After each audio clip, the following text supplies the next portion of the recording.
Okay, so let's answer this problem from the Litton's Problematical Recreations by James Hurley under first chapter for the perspective, which in which problems of a general nature whose solutions require insight as their principal ingredient. Ibig sabihin, pagaganahin mo rito yung pagiging insightful mo.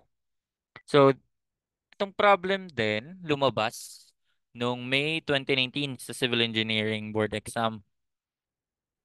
So, yun, alam naman natin siguro, familiar na kayo na isa sa mga naging reference ng Engineer Daki itong Litons, yung mathematical buffler, along with mathematical buffler, ano pa nga ba? Nanalis, Olins, ano pang iba?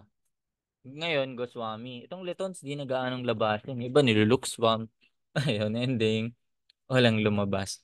So, dapat maalam pa rin sa mga math nung high school math, college math, ganun. Hindi lang basta focus MST, HPG. Huwag ialay ang MST. Okay, so let's answer. Problem: the passengers on an excursion bus consisted of 14 married couples, 8 of whom brought no children, and 6 of whom brought 3 children apiece. Counting the driver, the bus had 31 occupants. How is this possible? Okay, so kung ililist natin tong given, okay, the passengers, again, on an excursion bus consisted of 14 married couple. Oops, nangyari dun? What happened? Okay, naka-smart drawing ako. My bad. Ayoko muna. Not now, not now. Can I clear this? Nandun na lang. Okay. Okay, 14 married couples. So, kung count natin yung number of persons, 14 times 2, that's 28. Okay, so kasama dyan, ang sabi, 8 of whom brought no children. So, as is lang yan sila. Wala pang anak. Or mayroon, pero di lang dinala. 8 times 2, 16. Okay, and then 6 of whom brought 3 children apiece. 6 of whom brought 3 children apiece. So, yung 6 na couple, maybe 6 pairs, so times 2 din yan, nagdala pa ng ilan? 3 children bawat isa. So, 6 sila, times natin sa 3. And of course, counting the driver, plus 1 pa tayo. So, ilan lahat yun? Ito, 14 times 2. Ito na kasi yan eh. 6, 8, 8, 16, di ba? 14 times 2 rin. So, 28 na yun. Plus, ano pa? 6 times 3, 18. Plus 1. Ilan yun? 47, di ba? 28 plus 18 plus 1. Yun, 47. Eh, anong sabi? 31 occupants lang.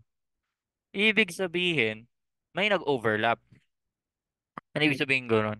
Ibig sabihin, yung some of the married couples are children din. 'Di ba? So, dyan papasok yung concept, algebra, Venn diagram. Magawa tayo. Okay. Gawa tayo. Rectangle. One rectangle here. Oop, yeah. Ano ito? Ah, lakayan natin.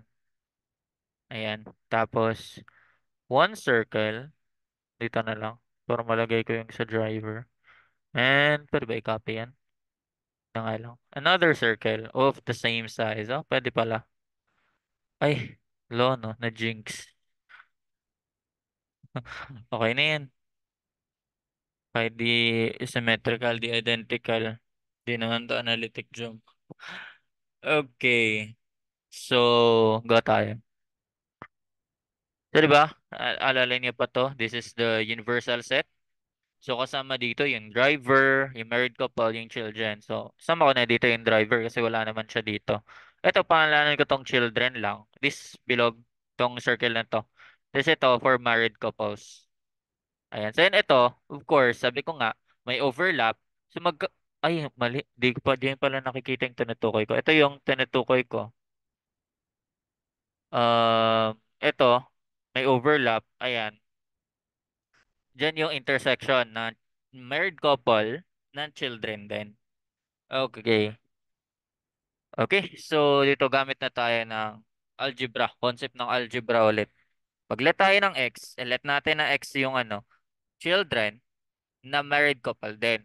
Para yun na agad yung makukuha nating sagot. Ganyan yung magandang, i-let mo as x, yung pagka sinolve mo, yun na agad yung sagot. Pero, hindi laging ganun. May iba na pwedeng iba muna yung i-let mo as x, tapos hindi pa yun yung final answer. May iba kasing case na mas maganda pag ganun ginawa mo. Lalo na sa PSAT, yan, structural theory. Or sa structural theory, design, ganyan. Basta structural analysis and design. Minsan din, HPGE, hydraulics and geotech. Basta may encounter niya rin eh. Or possibly, na-encounter niya na. Okay, sagot tayo. Ano nga ba yung concept dapat alam mo dito? Yun, paganahin na natin pagiging insightful. So the passengers on an excursion bus consisted of 14 married couples. Ibig sabihin, itong 14 married couples, yan na dapat yung bilang nito. Okay, so ibig sabihin, ay, hindi niya nga pala nakikita. Itong circle na nasa right, ayan, yan na dapat yung magiging bilang yan. Okay, so ibig sabihin, kung 14 yung buong bilog na yan, may X ka sa gitna, may X ka dito, ibig sabihin, yung part lang na married couple lang, hindi siya children din, is 14 times 2 pala, married couple eh. Erekta ko na. Sige, 14 times 2 na lang. 14 times 2 minus X. Kasi ito, tatanggalin natin, hindi malakita. Tatanggalin natin to eh. 'Di ba? So, ito lang dapat. Yan lang. Kaya wala yan sila. Okay. So, isa naman, ang sabi, six of whom brought three children. Ibig sabihin, 18 din yung number of children. Ganun lang yun. So, 18 number of children. So, dito sa left circle naman na to, sa left circle naman na to, 18 din dapat yan.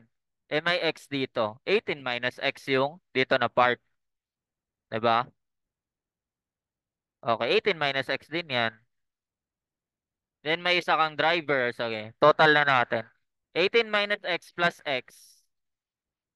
18 minus x plus x plus 28 minus x plus 1 equals 31. Ekta ko na. 18 minus x plus x minus x plus x. Wala na yun. Plus 14 times 2, that's 28. Minus x plus 1 equals 31. So ano si x? May value pa ba? 18 plus 28 minus x. Shift solve pa ba? Oh, manahiya ka ba? Shift solve. Pwede namang yan, pero shift solve na natin. 16 din yan. 16 lang yan. Diba? 16. Ibig sabihin, ibig sabihin itong 16, 8 married couples kasama na kasama na rin sa children. Oo, children din sila. Ibig sabihin, pwede ba palitan to? Kung lalagyan na natin ng values to, yung X na to, 16.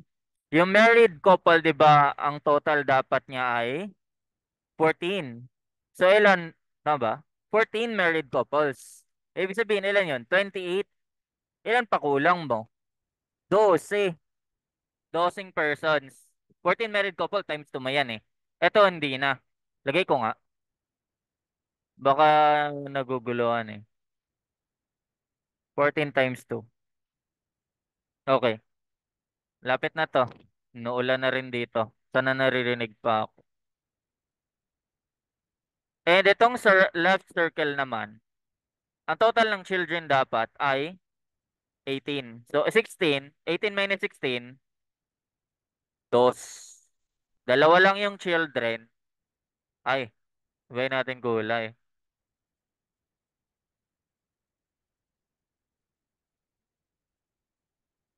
Basa na yung pen tab ko. dos. Ayun. Pag i-check mo, 16 plus 12, that's 28 or 14 married couples. And then, children, 16 plus 2, 18 children. So, ayun.